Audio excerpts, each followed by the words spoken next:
Nursing విద్యకు మొండి చేయి పెండింగ్లో 300 కోట్ల స్కాలర్షిప్లు ఎస్సీ ఎస్టీ బీసీ మైనార్టీలు ఈబీసీలకు తిప్పలు గడువులు మారుస్తూ ప్రభుత్వం తాత్సరం ఫీజు కట్టలేదని సర్టిఫికెట్లు ఇవ్వని యాజమాన్యాలు ఉద్యోగాలు ఎలా పొందాలని విద్యార్థుల ఆందోళన 2 ఏళ్లుగా ఫీజు రీఎంబర్స్మెంట్ స్కాలర్షిప్ బకాయిలను ప్రభుత్వం చెల్లించకపోవడంతో నర్సింగ్ విద్యార్థులు తీవ్ర ఇబ్బందులను ఎదుర్కొంటున్నారు.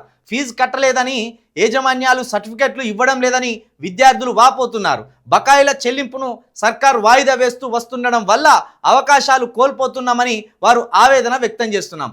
సరే, నర్సింగ్ విద్యకు సంబంధించి మొండి చెయ్యి ఇచ్చింది రేవంత్ రెడ్డి గారి వల్ల అయితలేదు. రేవంత్ రెడ్డి గారు పరిపాలనలో విఫలమైపోయిండు, అది అందరికీ అర్థమవుతాను.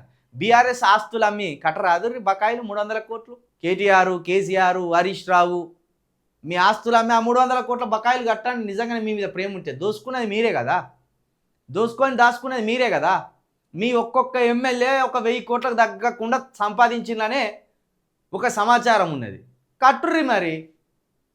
సరే, ఈ బకాయిలు కట్టపోతిరి ఈ పిల్లలకు సర్టిఫికెట్లు ఇప్పిర్రి వాళ్ళ ఫీజులు కట్టి.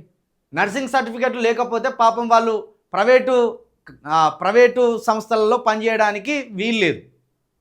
మరి ఆ సర్టిఫికెట్లన్న దగ్గరుండి ఇప్పిర్రు. కేటీఆర్ గారు, హరీష్ రావు గారు పోయి ఇప్పియారు ఈ సర్టిఫికెట్లు. తెగ బాధ వాళ్ళ మీద పొంకొస్తుంది కదా, మీకు తెగ బాధ పొంకొస్తుంది కదా.